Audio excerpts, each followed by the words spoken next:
America, my name is Osei-Frimpong. I come to you live every Thursday about this time, and I just want to tell you that the feminization of school and labor is not necessarily progress. If you, like me, think that a lot of our traditional gender norms are themselves form of racial control and white supremacy, then finding out that we're substituting white male racial norms with white female racial norms doesn't necessarily mean it's good for Black people. I don't want to come back in, 20 years and find out that, it's been a great 20 years for women, but yet Black people are still in the gutter. And I think it's preventable. I just think we need to actually have a keener eye in what's happening and why it's happening. And that's why I'm doing this show. So when it happens, you won't say like, oh, I'm really surprised that it turns out that women, especially white women, are doing well, but like Black people are still like not doing so hot. I'm telling you why that's the case. Because we've found a way to substitute one form of white supremacy for the other gendered form of white supremacy. And it's going to look different. White women will keep you down in a way that's different from the way that white men keep you down. But yet, you will still be down, and that is the problem. And so we need to kind of think about what's going on and go a little bit deeper into the subject. So I have this book, Men and Boys by Richard Reeves. I saw a very good interview with him on Breaking Points. And so I got his book, and the book holds up, and the interview is good. And he's just a kind of a thoughtful guy saying like, the boys are not doing particularly well. They're not doing particularly well in school. He cites a study that says like in the top 10%, girls make up 2/3 of the top 10%. And it's reversed in the bottom 10%. So what does that mean? It means that and he suggests that once we remove the barriers to women, both ideological and programmatic barriers to women doing well in school, it turns out they just outcompete men. And that would be fine. That would be fine if it doesn't suggest there might be a structural advantage that girls have, or if it were leading to justice. If the girls who without competing the men within these systems would then go on to lead us to a better nation for everybody involved, a net positive, that would be a great thing. But I don't think that. I think it's just reproducing all of our same institutions, except all of our same institutional hierarchies, except with a different gendered skew. And that's, I want Black people to be made whole. So that's the problem I have with that notion. So I went and I read his book, and so I went and I looked at my own university with respect to these numbers. And after the break, I'm gonna give you some numbers from the University of Georgia. All right, so let me hit the beat. To the beat, y'all. Yeah. Sound good to me. Never change the ways for the world or the government. If I was the president, then I would state facts. You leave it up to me, I paint the White House black and it can feature in your front. To the beat, y'all. Yeah. Sound good to me. Never change the ways for the world or the government. If I was the president, then I would state facts. You leave it up to me, I paint the White House black and it can feature in your front. And I am back. All right, so let's look at the University of Georgia. And I grabbed a random year, 1979, because I figured that was as good a year as any. I wanted a few decades ago. Because if you go to the 40s, you find out like no women were in school. And then you go, and then things like in the late 70s and early 80s, things come close to being parity. So at the University of Georgia in 1979, these are the numbers of men and women. And it looks like it's mostly 50-50. And you want it around 50-50 for a variety of reasons. We'll talk about those reasons later. And so mostly 50-50. Few, like a negligible, I would consider that a negligible amount more men than women, but mostly 50-50, like gender parity. And when I see gender parity, I feel like that's pretty good, right? Then I look at the University of Georgia in 2021. And you know what it is not? 50-50. Let me bring up the data. So roughly 50-50 in 79. And in 2021, it is 64-36, which is different than 50-50. 64-36 is different than 50-50. And that's 64. Yeah, that the freshman class is 64-36. So you got to figure out what that means, people. You got to understand what that means. And what Reeves argues and suggests is that, like, since we don't really know why that's the case, we don't really know what homeostasis means. We don't have any reason to believe, because this is all very new and it's happening very fast. And we don't know what homeostasis means. We don't know, like, what even looks like. We don't know what even looks like. We can guess, but do we really want to wait until it's 80-20 before we sound the alarm and saying that, like, schools are not either relevant to society, because if men still dominate society but women dominate schools, that means schools aren't relevant to society, or they're not the latter. They just don't function in the preparatory manner that we pretend that they do. Do we want to wait till it's 80-20 to find that out? I would rather not. I'd rather figure out, like, what's going on, what's in the structure of school that makes it the case that women are out competing men. And it's like, it'd be one thing if women were out competing men, but it were leading to a better society, but women are out competing men and it's leading to the same society. So that just means that there's a structural advantage without any net benefit for justice, except antecedent rules. And, so what Reeves says is the solution could be just hold men back a year and have them be older in school because their frontal lobes develop differently. I think that's all BS.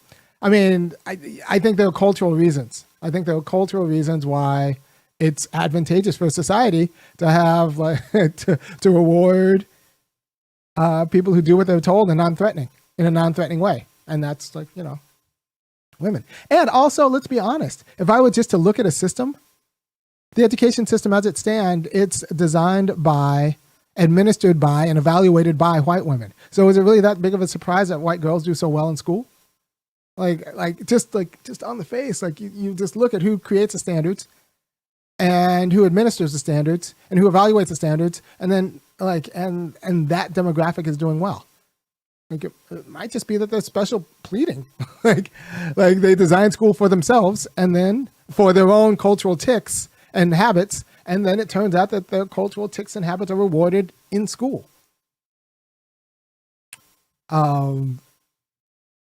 So you just gotta understand that that's what it means, and it might not lead to progress, right? So if at the end of the year, if everything in gender flips in the next 40 years, but black people are still on the gutter, it just means that, as I suspect, our genders are racialized. So what we're going to get is the other form of white supremacy, the other gendered form of white supremacy. It's not that much harder to tell a white woman that she's in the wrong than it is to tell a white guy. The backlash will be different, but, like, it'll be tears followed by, like, someone calling to get the gun on you, whereas the white guy will just pull the gun. But, like, it's the backlash will be different, but, like, the result is still going to be the same. The result is still going to be the same. And so we got to think about what that means. And, I was talking to a friend about agents, both real estate agents. Two different people told me that it turns out that real estate agents are becoming more and more women. There are more and more women becoming real estate agents. I didn't know that. I'm not big into real estate agents, but it turns out that more and more real estate agents are women, and more literary and cultural agents, literary agents are women. right? And that would be progress if I thought that that ends with more people buying houses, more black people getting houses and commercial real estate, and also more black people getting, better books published or control over, the media creations. But since I don't think that's the case, I don't see that the gender switch is going to be particularly good for black people. In fact, if we don't watch out, it might be bad for black people because it'll be under the veneer of progress, while actually, just doing the same, reporting the same results for black people. So we have to be honest about, we have to be honest about, since our gender narratives are dominated by racial narratives. So like what it is to be a man, what it is to be a woman is like colonial. So, and as colonial, they're going to be anti-subordinate group. That's black people, that's us. So what it is to be a man and what it is to be a woman is already in America white. Like the masculine identity is white and the feminine identity is white. So when you switch those two, you're just switching out different forms of colonial ideologies. Right. So, so you just have to understand that, gender progress in an America that's like steeped, where both genders are steeped and emerged out of a colonial legacy doesn't necessarily mean like racial progress. It just means gender progress. It means like now white daughters will get what their white sons got in some ways, but that just means like black people still stay in the gutter. Except now more black women will be used by white women as foils to kind of, get their stink off of the truth of their power grab. So, like I said, when I look at UGA's undergraduate class, there are stakes in having, look at those numbers for the freshmen and the sophomore. Now, this is the COVID year. Maybe it got better after COVID, but if it got worse, would anyone care? Or if it stayed the same, would anyone care? When do we start sounding the alarms about like, this might not be okay? And I say this is, it's a flagship public university. And I say this like compared with the 1979, where it's 50-50. So like this has all happened very quickly. And before that, it was mostly male. So this has all happened very quickly. And I think, I think white women are gaming the system for themselves, and it's not going to be critical for themselves, and it's not going to be particularly good for black people. Right. So it'd be one thing if the feminization of education were leading to like more better union involvement, but union involvement's at an all-time low. So it's just not particularly good for working people. And we need to figure out what that means. And the argument in a sentence is that since the gendering in America is complementary in a way that supports a racial hierarchy, switching the genders out from a male-dominated society to a female-dominated society is not going to be good for the racialized out group, which already has egalitarian relations anyway. Which already has relatively egalitarian relations anyway. I was talking to a friend today, and she was like, yeah, I couldn't really watch Archie Bunker growing up because it reminded me too much of my house. To which, and I was like, well, yeah, but you know what? Good Times was made by the same people. And it turns out that it was made by the same people made Archie Bunker, made Good Times, but the black household is fundamentally different. And when the black household takes the white household's norms, it becomes a disaster for 1,000 different reasons. Because the white household's a mess, so nobody should take their norms anyway. And then she said, well, the Jeffersons was kind of close. And I was like, well, yeah, but George Jefferson was a clown in a way that Archie Bunker wasn't. Like he was a clown. And so that's actually a fitting And she's like, yeah, but I like Sanford and Son. I was like, yeah, because that's that's Black masculinity and Black fatherhood. And Sanford spent most of that episode like trying to get away from Aunt Esther, who was giving him more guff than any white guy doesn't put up with Aunt Esther the way Sanford had to. And that's just Black life. And that's what it means. And you have to understand this. You understand this, and things get easy. One thing he does say in this book that makes sense, and we need to think about what it means to decouple fatherhood from providing, from being the provider, right? Like and establish fatherhood as being like direct contact and cultural development for your kid, not just supplying a check. Right? It's always surprised me. Well, it's not surprised me, but a lot of white fathers just think of themselves as providers and think of what they do as supplying a check, and then they seed the children onto their spouse. But I don't think women are any better at raising children than men. And so, like, it's always surprised. So, at least in my household, I just suspect everything that my kids learn, it's going to be because I tell them. They're not going to learn it in school. They're not going to learn it from, friends or anything else. Anything that matters that my kids learn, they're probably going to learn because it came out of my mouth. And I think all Black parents should think about that. Because, white parents, and they have schools and institutions that do their work for them, that create their mediocre kids for them. They can trust institutions. Black people, we can't trust our institutions because our institutions are run by them. And so what that means is that you just have to know that anything that matters that your kid's going to learn is going to come from like your mouth.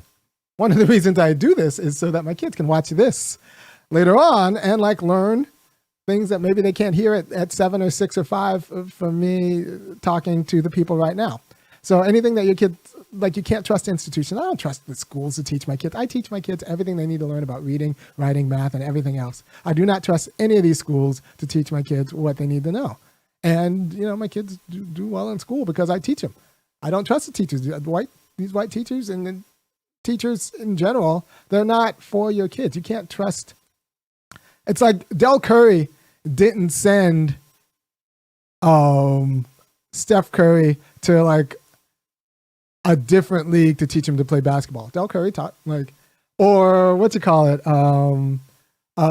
Ball didn't like, he taught his kids basketball. He didn't say like, well, I'll just send them to a bunch of basketball camps and they'll learn at the basketball camps. LeVar Ball was like, nope. If I want my kids to learn basketball, I'm going to be the one teaching. Barry Bonds' dad, same thing. Ken Griffey's dad, same thing. They're going to learn this thing that's very hard. I can't trust anybody else to do it because these institutions are not working. So I'm going to have to learn and then teach my kids. I can't trust a professional. And that's an extra tax on Black parents, but that's the life we live. So you decouple fatherhood from providing. And understand fatherhood as being part of like direct assistance and direct engagement. Don't just think that fatherhood means coming, like providing a check. Black people, we don't get this confused. A lot of white people get this confused. And then they're surprised when their kid screws up because like maybe the person they thought would actually like raise the kid, nurture the kid, was incompetent. Because a lot of parents are incompetent. A lot of mothers are incompetent. I don't presume that mothers are particularly good at this just because they like birthed the kid. A lot of mothers are bad at the job. They don't have the patience for it. It takes a lot of patience. And a lot of these self-absorbed people, men or women, don't have the patience to actually teach a kid from nothing something, right? So, and then I think this will allow professional women to understand their role as mothers as also making money, right? So, or primarily making money. So it'll open up, decouple parenthood from either providing or domesticity. And that way we can figure out how like both money and cultural development happens in a more responsible way. Because just the casual assumption that mothers are good at raising children then bleeds into the casual assumption that teachers should be women, that bleeds into the casual assumption that like all this kind of cultural development should happen through women. And And then they end up gaming the system for the benefit of little girls and other women. And then you can't be surprised when that happens, right? You can't be surprised when that happens. And so just understand that cultural development happens for both genders in two different ways. And what could be so how do I explain the prominence of women in these institutions? And they're just flat out outcompeting men because they're outcompeting men in antecedent rules. They're not governing the institutions. They're participating in the institutions as the rules are given to them. They're doing what they're told, and they're doing what they're told better than guys. And we like women who do what they're told. So we train women from birth to do what they're told. And it turns out in a game that's like a long-term game of Simon Says, they're very good at doing what they were told, right? But that might not be adequate to both governing in a democracy and what we need in schools, right? So there are the people who play the game and excel in the game, and then there are people who come up with the rules of the game. And these are two different skills. One is governing and legislating. The other is participating. And if you get confused, there's a reason why Michael Jordan might not want to design basketball. He can play in the game, but do you really want him deciding like what constitutes, a 3-pointer? Like the latter are governing decisions, and you need to not just follow a script in order to govern in a way. And like we don't really talk about, since we don't talk about governing, we don't talk about like how that's a different muscle, and traditionally it's a gendered muscle. That like we kind of expect guys to do, right? So just kind of think about these things. Think about the difference between participating in a game with antecedent rules. That means rules that you come into already taking, and then the other kind of responsibility that concerns governing and making the rules for success, and making and defining what constitutes success. And that's going to be a different muscle than just being able to do what you're told. Now, for the top 20% of guys who, the 10% of white guys who run the show, they like having an army of women. Genzo liked having his, Genzo, of the Domi, the homie, liked having a bunch of women who would do what he was told because it's convenient. And you don't have to worry about threats from other men. And the whites the white guys like a bunch of complicit women have around them because they don't have to worry about threats from other men. And black people, we are other men, almost by definition. Except Obama had to go out of his way to show that he wasn't other men. He had to show both white guys and white women that he was not other men. He is a white woman. All right. So thank you for your time.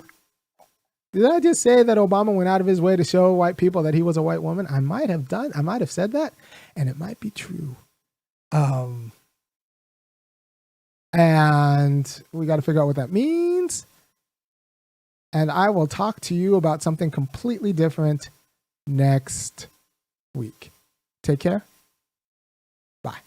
And yeah, by the way, when I say that, I do mean that his speech in 2004 when he said, there is no black America, there is no white America, there's the United States of America. When there very much is a black America, there very much is a white America, and we need solutions for a black America, and we need to actually tell the truth to white America. And so he said that in a way to say that I'm not going to do nothing for black people. All right. Take care.